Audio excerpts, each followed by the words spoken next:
Good afternoon, and welcome to this session called Respect the Hustle, Financial Services for the Growing Gig Economy. I'm Mark Bubar, Financial Services Vertical Leader for the Verizon Business Group. Most of you know us for this, but a lot goes into this in terms of network, security, customer experience, and such.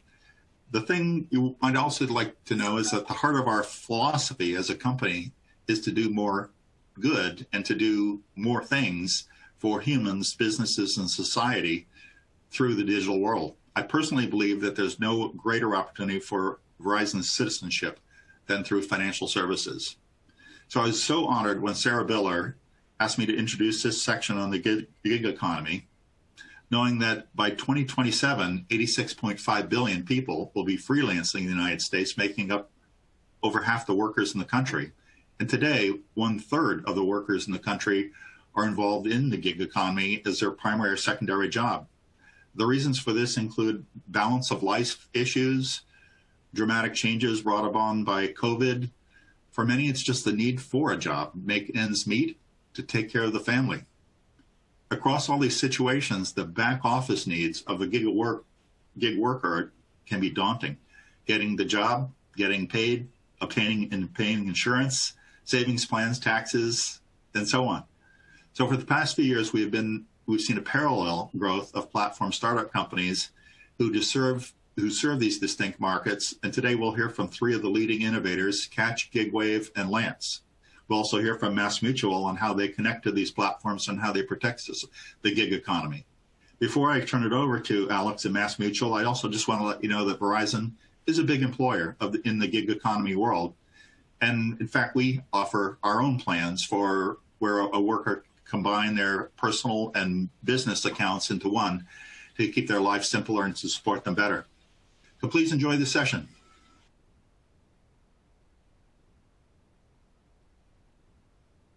Mark, thank you very much for the introduction. Everyone, welcome, and thank you for joining us this week for FinTech Talks hosted by FinTech Sandbox.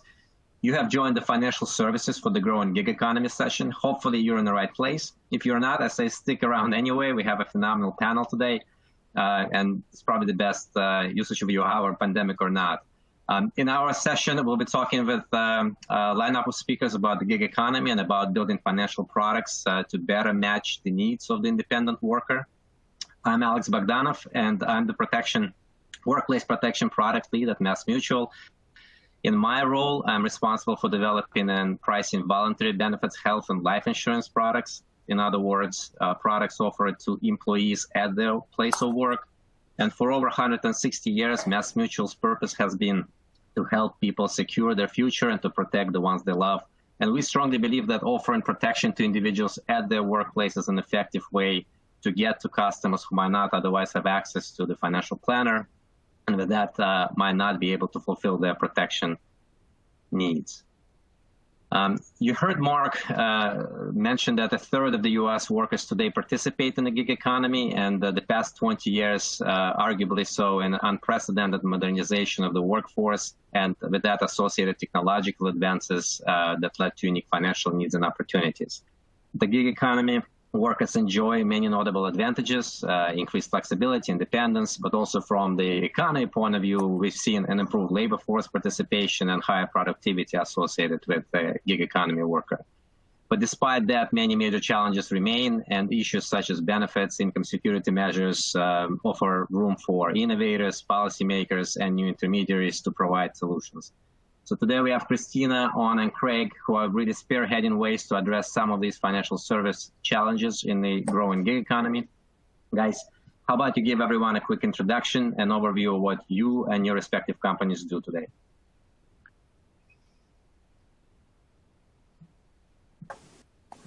Sure, who wants to start? We'll start with Anna. Anna, you can start. Hi, my name is Una, and I'm the CEO and co-founder of Lance. Started this company really from an insider's perspective, having first started my career in the PR and marketing space, and then having become a freelancer for a number of startups that I was already consulting. And then just realized that there was a lack of structure in terms of how to really account for all of your income as a freelancer and really put it into all the right places, whether it was, making sure that you had a salary that you could use for your personal expenses, making sure you were withholding and paying the right amount of taxes. There's a tremendous amount of deductions that freelancers forget about, come the end of the year, never mind quarterly basis, and then making sure that you're accounting for profit and your own growth into the future. So we created a banking platform that pairs the ease of use of banking with that structure, right? So that you can stay on top of your cash flow and all of your reporting on a regular basis. And so really taking away the headache and pain of basic accounting functionality and bookkeeping and all of that for people that are working for themselves. Because there's quite a lot that they need to do elsewhere in terms of just navigating their income and their clients and everyday work. So you can find us at lancebank.co, and that's what we're all about. I'll hand it over to Kristen. Sure. Great to be here today. Thanks so much for the opportunity. My name's Kristen. I'm the founder and CEO at Catch.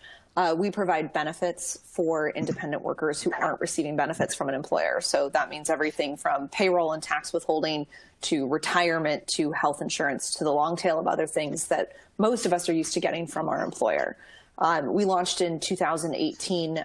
We have about 75,000 users on the platform right now who rely on this system to provide them those same benefits that they would be looking for from a single employer. Most of our customers, and I know we're going to get into this, but most of our customers do have volatility in how they work, when they work, who they work for, the types of projects they do. And so it's been a really important journey for us to build a product with that in mind, as opposed to the traditional payroll and benefits industry that really looks at a single income source that's paid out on a consistent basis. There's obviously a whole host of other financial services and products that are necessary when you have multiple income streams and volatility in payments, and that's what we work to solve. Craig. Awesome. 2 tough acts to follow. Geez, thanks. I'm Craig J. Lewis. I'm the founder and CEO of GigWage. We help businesses pay, manage, and support independent contractors. We come from a little bit of a unique perspective in that we're hyper-focused on the businesses and platforms, workforces from a payments, payroll, and banking perspective. And so one of the things we kind of did differently from the beginning, founded the company in 2014, we focused on the B2B side, right? What are the payroll departments, the HR departments, the accounting departments, the finance teams, the product teams? How are they equipped to handle this modern workforce that is exploding? And what we found was that a lot of these businesses don't have any real infrastructure internally to think about these types of workers in the right way, in a modern way. And so we bring operational excellence and what we think is a competitive advantage to the businesses so that they can better pay, manage, and support this growing workforce. So we're hyper-focused on, again, platforms, tens of thousands, hundreds of thousands of workers, and bringing operational excellence into how those people get paid, which is really the genesis of, what we think is true economic stimulus, getting people paid when they want to be paid, how they want to be paid, where they want to be paid. But because this is a unique workforce, we do have a C component. And so we've got some B2B to C in there, right? And so we help workers with things like proof of income reports, insight and data into their payment. We allow them to take us with them from job to job and task to task. So a really comprehensive top to bottom, left to right, end to end solution. Long-time payroll guy. I used to work at this little small payroll company called ADP back in 08, 09. And that's where I kind of got my chops selling their first cloud-based product on the payroll side. Super excited to be talking to you guys today. Guys, thank you so much. And it's really exciting to have you here. To get the conversation started, we've come up with a few questions for the panel. And after those, designed obviously to generate some thoughts and hopefully questions from the audience. We'll leave about 15 to 20 minutes for Q&A from the audience toward the end of the session. To submit your questions, please put them in the Q&A box on your screen. You will also find a chat box there. Feel free to jump in there, introduce yourself, engage with each other, comment on the panel's insights. But please do not put your questions in there because the panelists will not be able to see them. So put your questions in the Q&A box. So the first question that I have for the panel relates to the definition of the customer, definition of the gig economy participant. There is really wide spectrum of how an independent worker is defined today.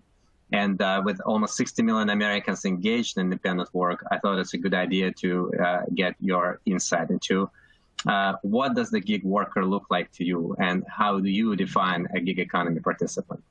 So I say, let's start with Kristen.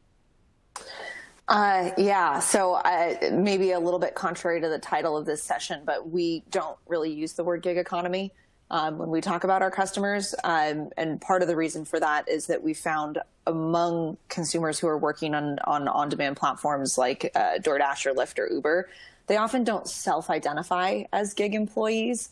You don't say, what do you do for work? And they say, I'm a gig worker, right? And so we found that the term can actually be a little bit problematic in helping to reach people and communicate what you're trying to provide the solution for. So I think when we think about independent workers and the independent workforce, there are a bunch of different categories for us. And largely because of what we do, we sort of provide much more broadly than just freelance or gig work. We look at the job to be done. So what is the problem that these people actually need solved? They're not getting health insurance from an employer.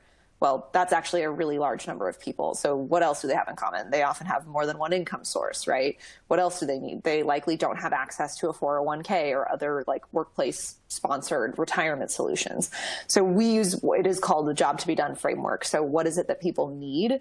And then how do we think about the people in that market? So our customers are everything from a 22-year-old who might be part-time in community college who's doing on-demand work on the side through delivery or rideshare, or it might be someone who's in their 50s who has been, working in PR for 10 or 15 years and now wants to go out on their own and build clients through a freelance workplace.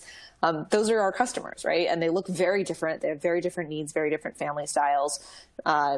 Their objective in sort of being independent is also very different. But at the end of the day, they need to pay their taxes, right? They need money to go to the IRS each time they get paid.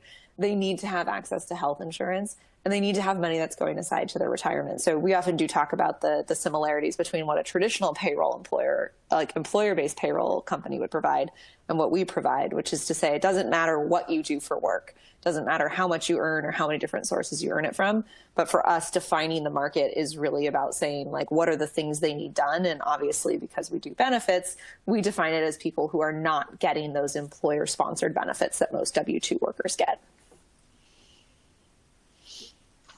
Yeah, thanks. Huna, any thoughts from you? Yeah, I think just to add to Kristen's points, I think that, there's a real opportunity for confusion, and also there's a lack of data that leads to confusion in this space. And I think that's because we haven't really focused on this space, and it's been a matter of that fact that people in this space have multiple jobs, and or the entire job market is moving in how people make money, right? And are gathering that from different income sources. So what we've done as a company as well in terms of defining the space for ourselves and how people are actually working is kind of segmenting it based on income levels. And then what are the motivations associated with those income levels? To Kristen's point, people don't self-identify as gig workers, as freelancers. If anything, they'll identify by verticals or consulting within a vertical or something like that. But that's a huge amount of people that are self-identifying in any number of ways across different social media platforms versus their resumes versus LinkedIn, say. And so what you actually want to look at is how many people are kind of collecting incomes from multiple sources that are flexible, and then how much are they making relative to each other. And what we've done as a company is kind of segment that out into three kind of segments writ large. Those people that are making, say, under $50,000 a year in the U.S., those that are making about 50 to 100, 125K a year, and then those that are making more significant six-figure incomes. Because what we found, at least, was that the motivations amongst those groups can be quite different, and then that results in how they tap into different tools and or platforms to help source work, how to manage their finances, how to tap into different benefits that they might be missing out on. And those benefits can be writ large, in terms of healthcare benefits or investing for their future retirement, to Kristen's platform as well. And then certainly how they want and or need to be managed by, say, gig wage, through the employers or the temporary employer as well.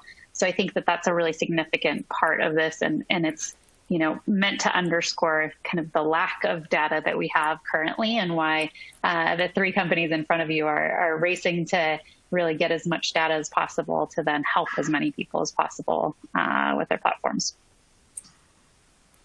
Thanks, Una. Yeah, I'll piggyback. I think data over definition is super important. When you think about it, we're forcing companies to look at this as a part of their workforce, right? It's a unique part of their workforce, but it is a part of your workforce. And so, there's we talk a lot about people not identifying as gig workers or freelancers, but when you think about traditional employees, they don't identify as any kind of W2. I'm a full-time employee. Like people don't think of themselves that way. And so we try to think about the world as this is very horizontal.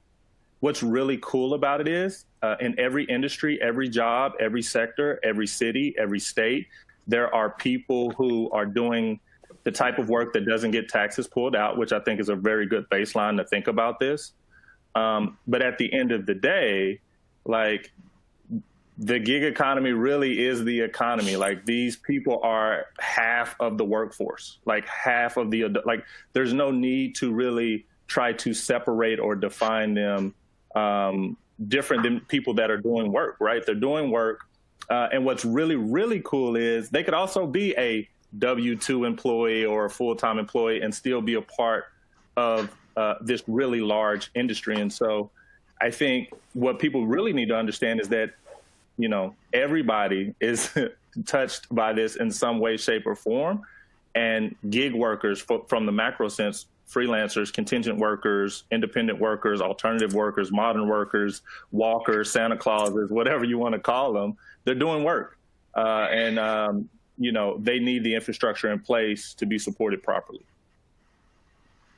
Oh, thank you, Craig. Good point. And if I were to take away a phrase you just used, right, I think the biggest takeaway here, the gig economy is the economy, right, with the same professional and demographic diversity, the same variability that exists in the economy overall. A couple of quick stats that I thought I found interesting, right?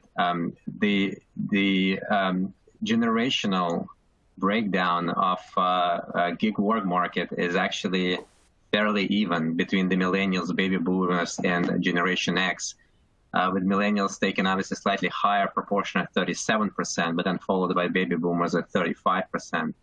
So you can see that pretty much every single, it is very horizontal, as Craig just mentioned, right? Pretty much impacting everybody within the economy.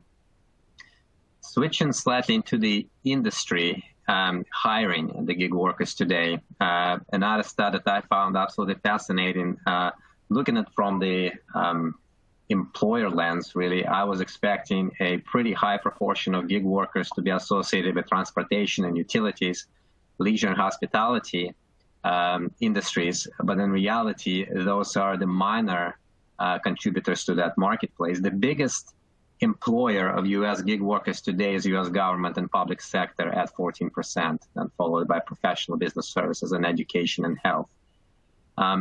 Craig, specifically to you, because gig wage caters to both the independent workers and to the companies utilizing their services, what do employer clients look like to you? What are their struggles with this new workforce? Yeah, now this is where for us it gets really interesting. Can you guys hear me okay? You're good. I had a little feedback. Okay. Yeah, this is where it gets really interesting, right? So when we started Gig Wage, we launched with small and medium-sized businesses, right? And so we were just working with, the SMBs, the mom and pops that needed to pay a freelancer or a contractor or a graphic designer. And that's how we really learned what the businesses needed. As we've grown and scaled, we've started to see, and, we're hyper-focused on marketplaces. So push a button and somebody comes and does some work.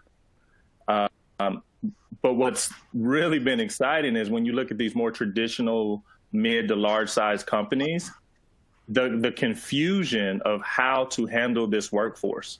Like, who in the company is responsible? Is it an accounts payable issue? Is it a payroll issue? Is it an HR issue? And what we found is really you have to think about it as a hybridization of kind of everything you're doing. Most of these people, I think Google and some of the other large organizations crossed the 50% mark of independent contractors and freelancers doing work for their organizations. So when you think about that, if you say, wow, 50% of our workforce are contractors, contingent workers staffed through agencies, whatever it may be, what tools do we have in place? Who is the point of contact? Who is the decision maker? Who's handling this? And so the biggest thing we've seen from, again, non-modern marketplaces is just really this spaghetti of people piecing things together, using multiple vendors, using traditional W-2 type vendors, HR vendors to try to handle this workforce.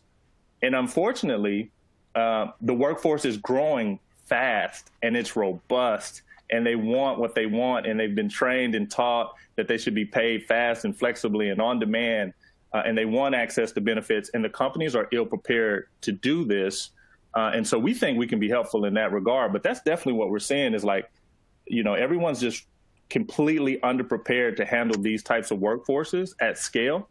And I'll touch on one last thing. You mentioned 3 generations, but this 4th upcoming generation, Gen Z, is not playing with the gig economy. Like they are gamers and YouTubers, and like Gen Z is heavy into, working when they want to work, how they want to work, where they want to work, and setting the tone, right? And so this really spans across all generations, and I think companies have to get with the program sooner than later.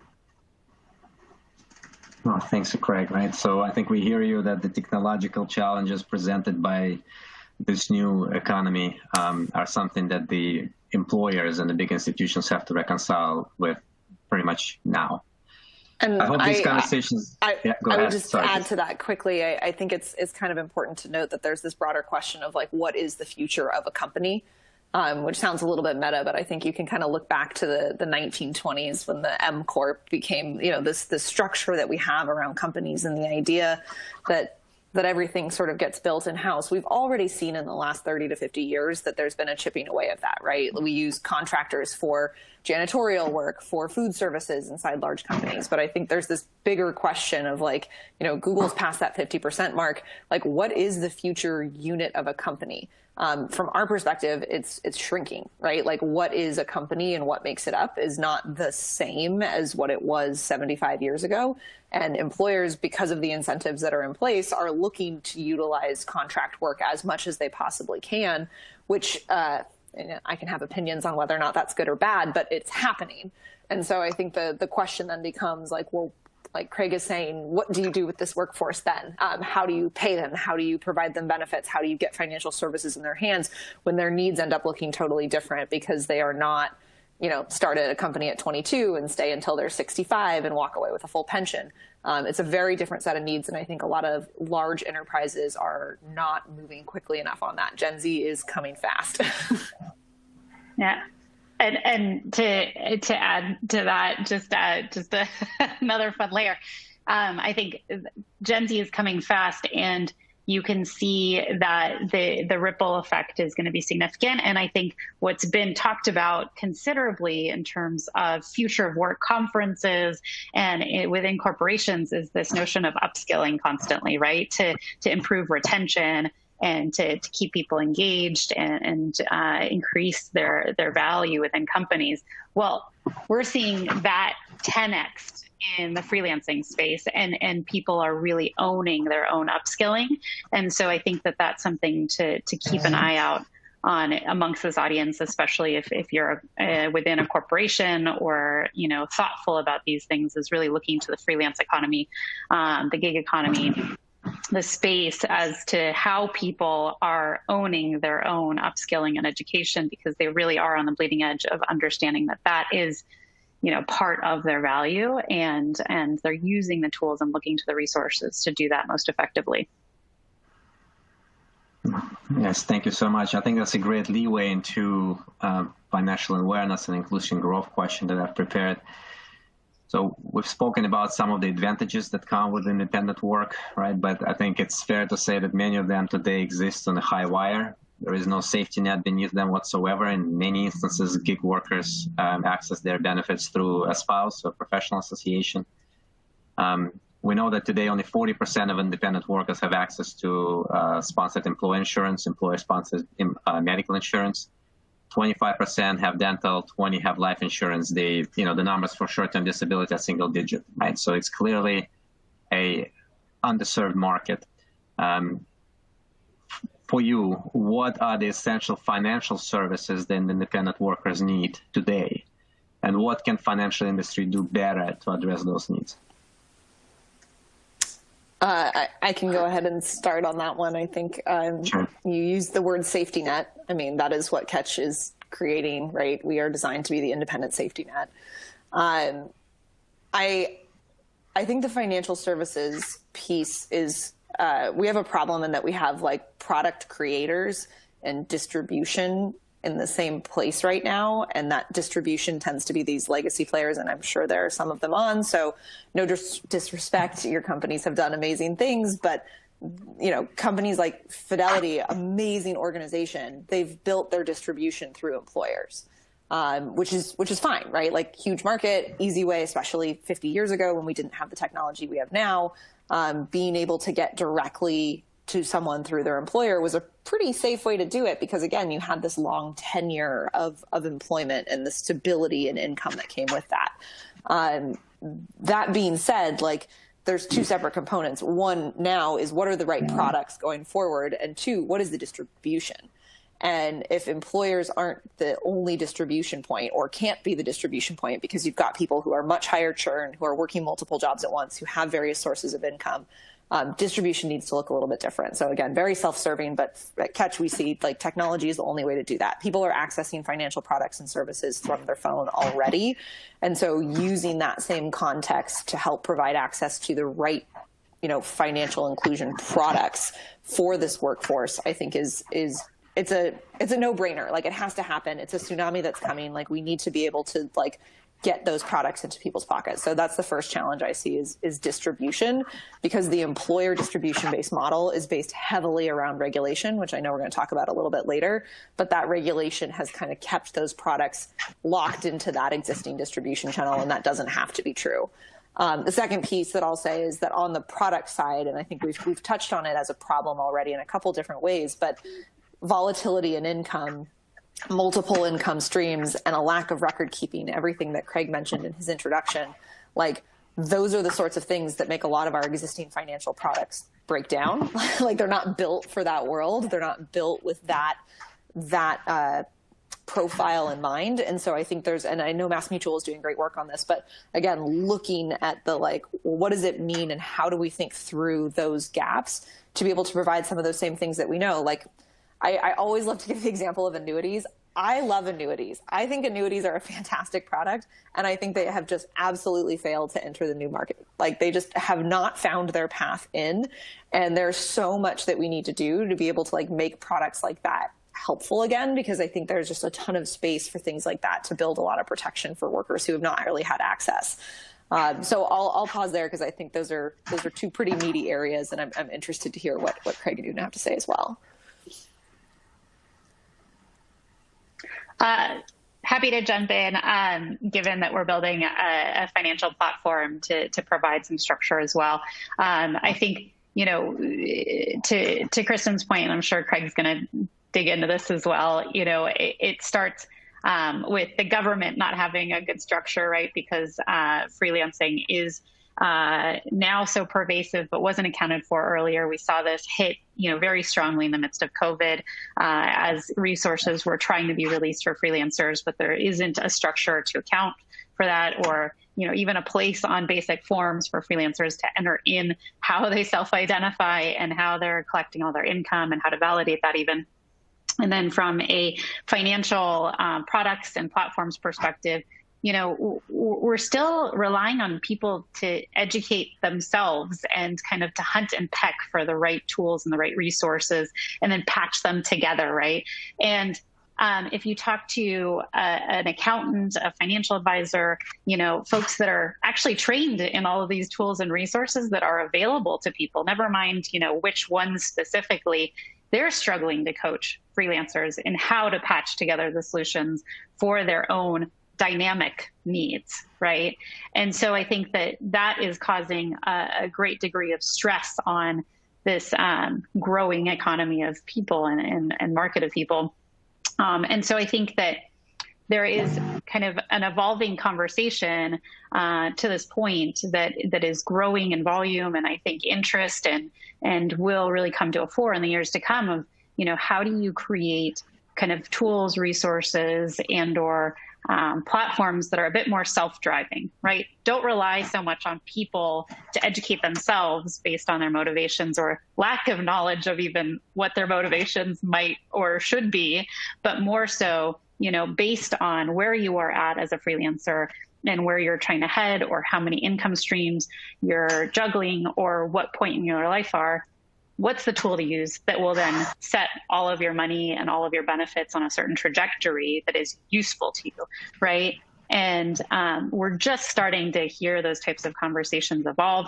I think they are important and a confluence of things working in combination with each other. But I think you'll see more and more startups like ourselves, really develop and start to tackle this challenge in the absence of government and or more established companies trying to kind of shift a bit or steer the ship in that direction. Craig? Yeah, I love listening to both of them because they give me good ideas. That's why, if y'all notice, I'm sneaking to go last as much as possible so I can copy what they say. But as I was listening, I kind of had this theme that just hit, and it was default, distribution, and data. So what do I mean? The default financial services that the gig economy, gig workers, freelancers, all these different types of people who need to be defined, the default things they need are the same thing that everybody else has, right? They need access to health insurance. They need access to, retirement service, the basics, right? Just access to those things. They just need the default financial services, and maybe some of those need to be customized for how they work and live, but they just need access to that social safety net that Kristen was talking about. So just by default, that's what they need. And the distribution thing was really interesting because, I think we can be at GigWage, kind of part of our mission is to be this interesting, happy medium between the new way that people work and the way that people have been used to getting access to things. And so we're doing some really interesting work on how do we get modern products to the modern workforce and serve as this kind of intermediary. So distribution is a big, big, big deal. And then what was the last D I said? I forgot that quick. Oh, data.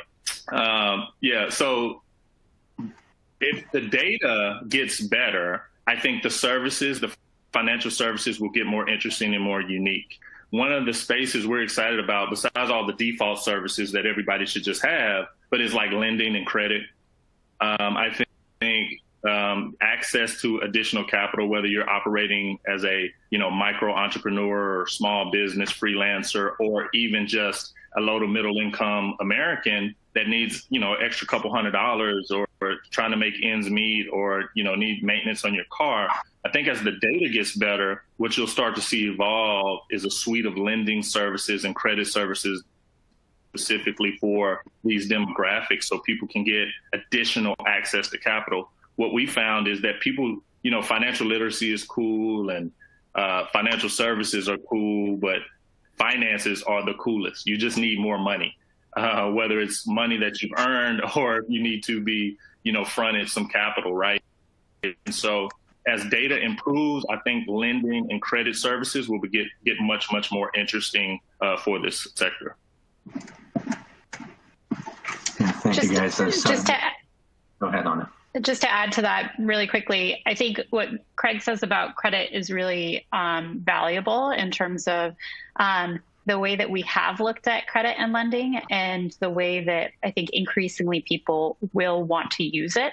And, I think especially in the financial space, credit has been has had a history in terms of looking at the past of people's usage behavior, and maybe an absence of it, right? And certainly that has its value, but increasingly so, I think we'll be looking at credit and lending solutions that are incremental and iterative, because people are starting from typically a base of not having, right? As whether they're a student or somebody coming out of high school with an e-commerce store already launched, right? And they're looking to extend their capital to actually really extend their potential. And there will be kind of, I think, greater metrics and or calculations based on what does somebody have, what have they proved off of whatever capital was extended to them in the past, to then expand upon their business or upskill themselves and taking on a lot of that risk themselves. And I'm going to just jump in with one last thought since we are talking about financial inclusion. I'm so tired of talking about credit and lending. Personally, interest rates staying at zero is like the worst news of the week to me. We have to get back on asset building. We're talking about financial stability, inclusion, growth. Lending and credit are hugely important, but we act like that's 90% of the financial picture and asset building is 10. And I feel like we need to get back to a point where assets are an equally important and balanced part of the financial picture, especially for underserved workers. Candidly, it's just really hard in a very low interest environment to make that attractive for companies or individuals, to make that sort of a huge priority. But I just have to sort of speak to the fact that I think it's really critical, not just for this workforce, which again is half the workforce, but the entire workforce. There's just been such a move away from everything related to building assets because interest rates have been so low for so long. We were just starting to get them back up again. And then now here we are with a pandemic that dropped them back to zero. So I am hopeful that when we start to get out of this very, very low interest rate environment, which I acknowledge there are totally upsides too, but I think that the upsides to a higher interest environment are ones that we haven't seen. Like millennials, I entered the workforce when interest rates were playing with negative, right?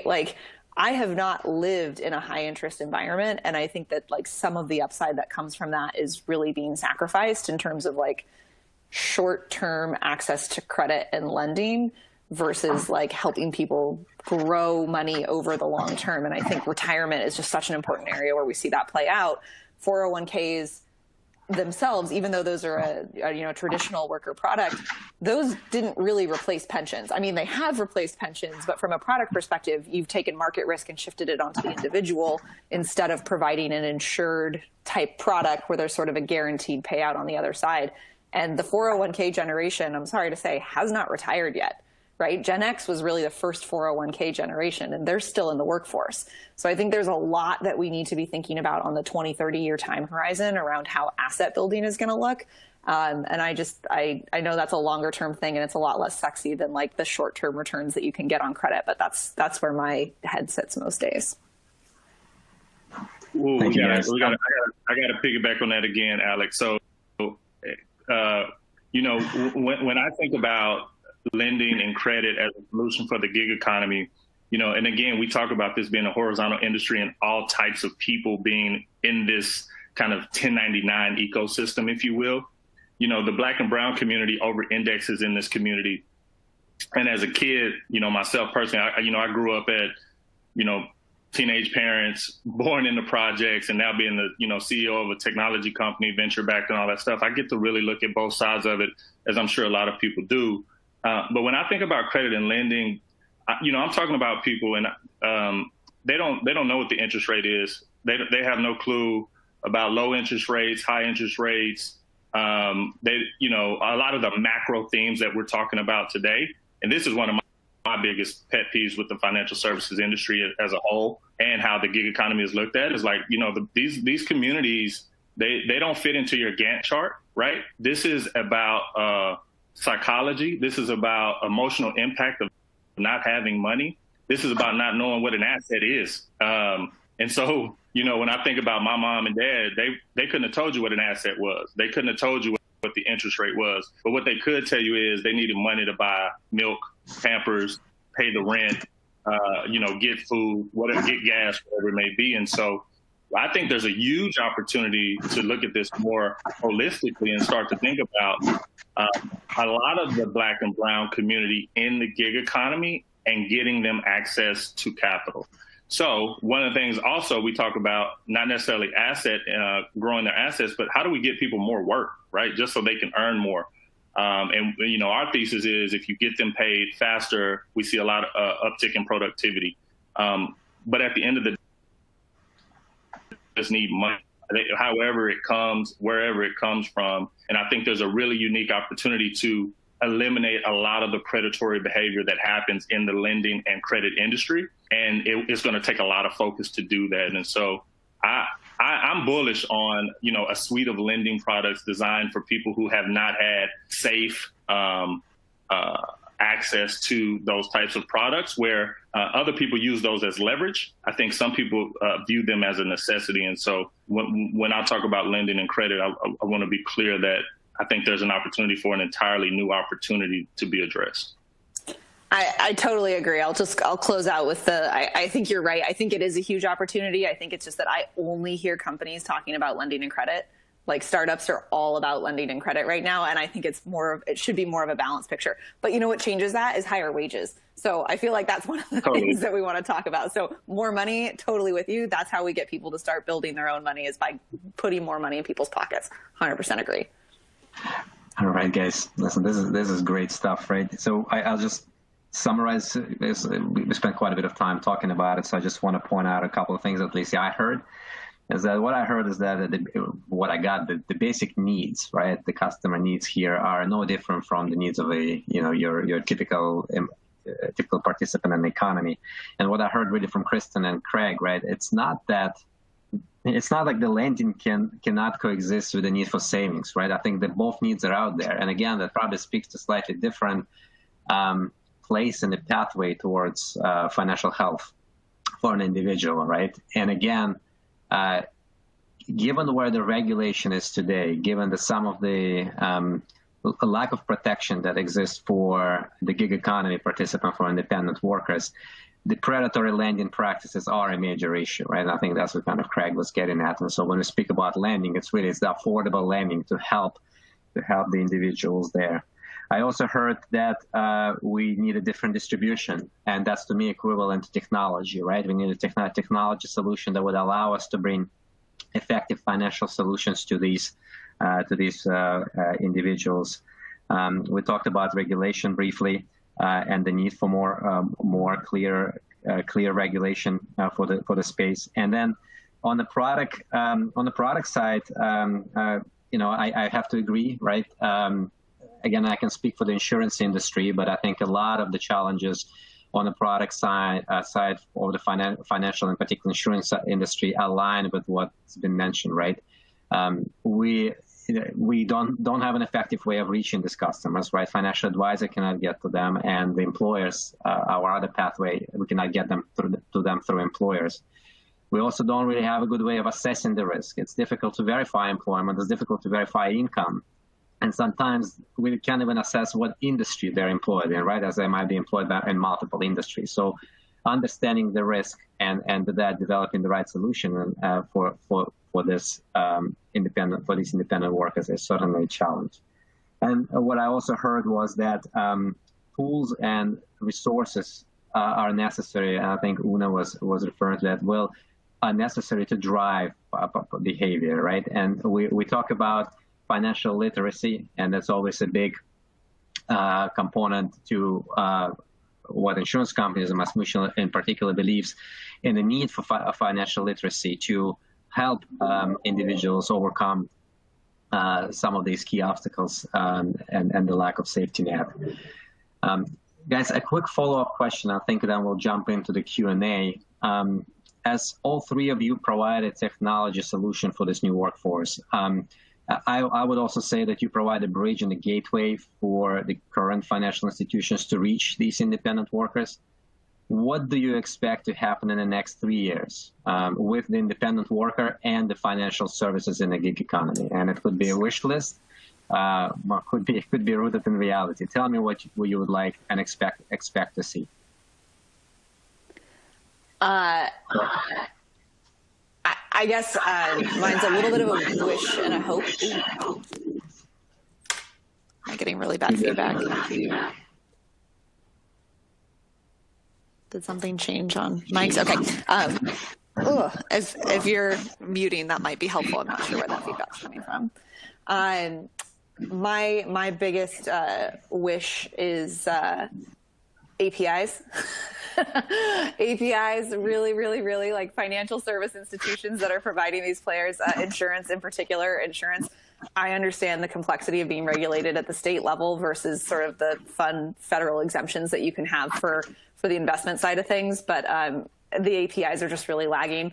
And a lot of the ones that do exist have really not been built by developers for developers. I think that like as a distribution path towards this large and growing customer base, that is my biggest hope in the next 3 years is that we get nice APIs because it's because we can't serve these customers efficiently unless we have technology driving every layer. So it's not helpful for us to build a UI and then on the back end have massive amounts of operational overhead where we're going back and forth and sending Excel sheets and trying to like manage exceptions in that way. And so I think thoughtfully designed APIs are like, that's the future. And I'm so excited for it.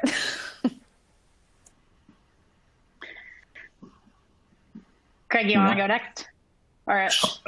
Yeah, Alex, can you say the question again? I mean, Kristen's answer got me all happy and stuff, and I kind of what we want from the financial services industry or for the gig economy as a whole. Yeah, the question was, right, is what do you expect to happen in the next 3 years with the independent worker and the financial services in the gig economy? And expect to happen here could be, like Kristen said, wishful thinking, but that's, I think, probably what she expects to happen. Yeah. Okay, great. Got it. I just want to make sure I had that right. APIs would be great, Chris, and I'm totally with you there. More, I think I'd probably take it to more of a, the government level. Like I hope over the next 3 to 5 years, everyone can take a step back and think about this as a clean slate and not try to stick, these square pegs and round holes. We've got 2 options for everything in the U.S., and that may not always be, those 2 options not always be right for today. And so I hope over the next 3 years, and we want to do a lot of work around this, is helping people really redefine what the modern workforce looks like, how productivity and work gets done, and who's doing it and what they need. The ability to redefine that or define it for the first time, if you will, I think is something that I'd be super excited to see. And then I think the distribution problem, I think if we can, the more of that code that we can crack, the better, right? And so how do people get access to the products and services they need, but also, how do those things get managed and paid for and, in a way that doesn't add extra burden to half of the workforce, right? Where they're having to manage a lot of this stuff themselves, having to just take up mind share, right? So distribution and again, allowing people to just go out and be great and do the work. Thanks, Craig. Yeah. I'll round it out. I think I would love for the government, larger institutions to move more quickly. I don't hold a lot of weight in that, though, or hope near term. Certainly having helped a lot of people through PPP loan applications and through unemployment benefits and then the subsequent unemployment benefit structures that were created as a result of a ton of gaps. The last year particularly has been challenging through forms completion for freelancers, never mind the whole COVID crisis. But I think, what I think will best serve kind of partners in financial institutions, and frankly, I think they will learn increasingly, is that there's an evolution happening, right? There are financial institutions and products that have existed for a very long time because they have great cores to them, right, in terms of what they're providing and or how they're providing them and or addressing regulations or whatnot. What is happening now is kind of an evolution in banking and the creation of financial products that really addresses, again, different motivations and or segments of the market. We could expand this beyond freelancing to teenagers or baby boomers or what have you, in terms of motivations and demographics. But I think the best thing that financial institutions can do is really kind of see that value in terms of how much stronger younger companies, more nimble companies are going to be at marketing effectively, choose different demographics, and certainly, being more flexible to different motivations. And so what they can do in response to that is not only provide the APIs, like Kristen said, and certainly, think about their distribution, as Craig said, but then also kind of break apart those products, right? And think about what are the levers for their businesses, and then partner with them on to patch in the right ways to then create kind of self-driving wallets and or combinations of products, or help them iterate on those products for the best benefit of different segments of the market, so that we all win, right? The consumer wins, we win as kind of intermediaries of that or feedback loops to that. And then certainly you've seen regional banks do this really effectively across the US, is they care about their deposits and increasing those deposits, right? So they're now custodial banks for any number of neobanks and or lenders. So I think that's what I'm really looking at is, how do you not only smooth that data flow, right, through the use of APIs and communication, but then also how do you break apart your products and really think about what is your core value that you're providing or that you're generating, and who to partner with on that. Yeah, thanks, Una, and Kristen, Craig, thank you so much. Yeah, and I'll just add a quick summary here, right? From where I come, from a large financial institution, I don't think the financial industry can hide behind the excuse of challenging or lacking regulatory environment that we're in regards to the gig economy.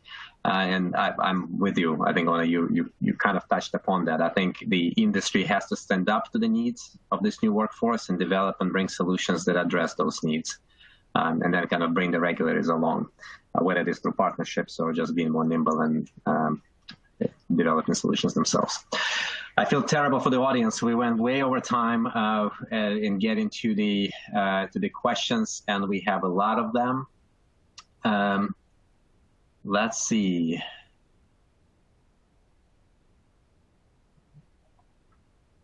Let me just quickly read through them. I think the biggest one that's come up a couple times is on classification, which might be an interesting one to hit on. There we go. As I'm filtering through, do you want to read it out? Oh, I see. The one on the independent contractor classification. There's a couple different ones, I think, that kind of speak to it a little bit. But definition of and classification of independent workers, and how does that affect our businesses and the industry as a whole? So, Craig, why don't you start? You're the one who's working with employers on this stuff. Yeah. Boom. Why don't I start? So classification, I think companies like everybody on this call are going to be well positioned regardless of the outcome. Prop 22 was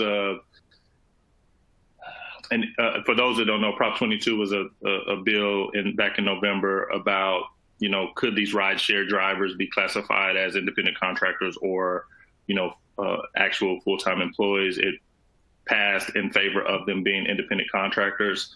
I think it was a good step in the right direction, gave workers access to more benefits, still some work to be done. I don't know how it's going to shake out, but I think one of the things I've been confident in as we talk to our investors, et cetera, is that however it shakes out, there will be a differentiation between, the way people want to work today versus the way they've worked the last 100 years. And as long as we're agile and able to adapt, and I think the companies that are on today we're going to be well positioned. From a more macro perspective, though, I do believe that the consumer will win. I do believe that the way people want to work is a behavioral thing.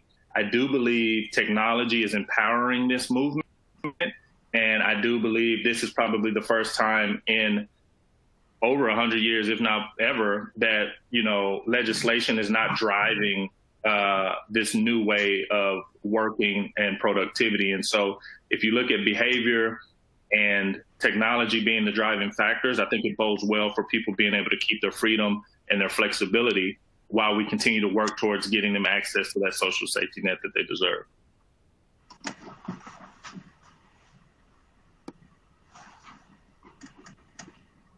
I saw a couple other questions just briefly in terms of, whether the government somehow moves more quickly to provide universal health care and or benefits, and whether that'll change the trajectory of freelancing and kind of self-employed growth. And I don't think it'll change it at all. It'll just create more stability, but we don't expect that to happen anytime soon, kind of given the pace at which everything's moving, politics aside. This is just a much bigger issue. I'm sure that a lot of us would love to see it solved, but likely not to happen, and certainly won't change the trajectory from just an overall kind of future of work perspective. People are increasingly looking for opportunities and or engaging in opportunities to work for themselves, and that's just happening. And I think the last thing I would add on regulatory and classification from my perspective is that, if you're at a big financial institution, you're constantly thinking about risk of doing something when the regulatory environment might change. We as startup founders are thinking about the exact opposite, which is what is the risk if we don't do something? And so I think we see it like the opportunity is to move ahead of the regulation and help craft that change. And I think that's what the three of us are hoping to do, the three of us who know these customers, who know that.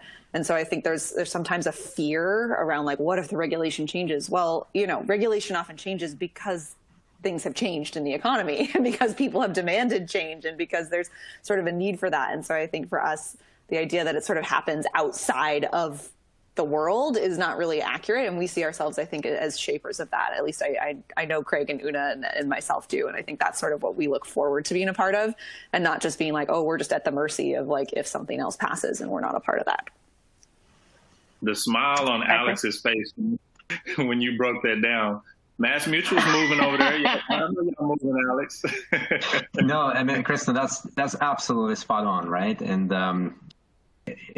especially for insurers, right? And we're talking about companies that are 160 years old, right? And again, the concept that insurance is sold and not bought certainly drives certain behavior. And maybe it's time for a change. Hopefully, it's time for a change. And some of these solutions you guys are bringing to the marketplace will help us get there. We have 1 minute left, and so there's tons of questions unanswered. We should have scheduled for 2 hours, but I'll close with quick remarks. Craig, Una, Kristen, listen, thank you so much for joining us today. I thought it was a phenomenal conversation we managed to have, and I hope you enjoyed the session as well. Our next FinTech Talk event will be later today at 3 p.m. Eastern Time. The subject is when 5G, edge computer, and FinTech collide, generating real data advantages for financial services. If the audience, you haven't already signed up, please register on the events page. The link is in the chat, and we hope you can join. Also, there is a community event at 1:30 p.m. today, hosted by Mass Challenge FinTech. They will talk about the role of FinTech partnerships in inclusive growth, and the link is in the chat as well. My last plug, I promise, please mark your calendars for Boston FinTech Week. That's September 28th through October 1st. The FinTech Sandbox team is bringing the FinTech community together for that one. And more detail will follow soon. Again, everyone, listen, thank you so much. I hope you enjoyed the session and have a great rest of your day. Thank you. Thanks so much.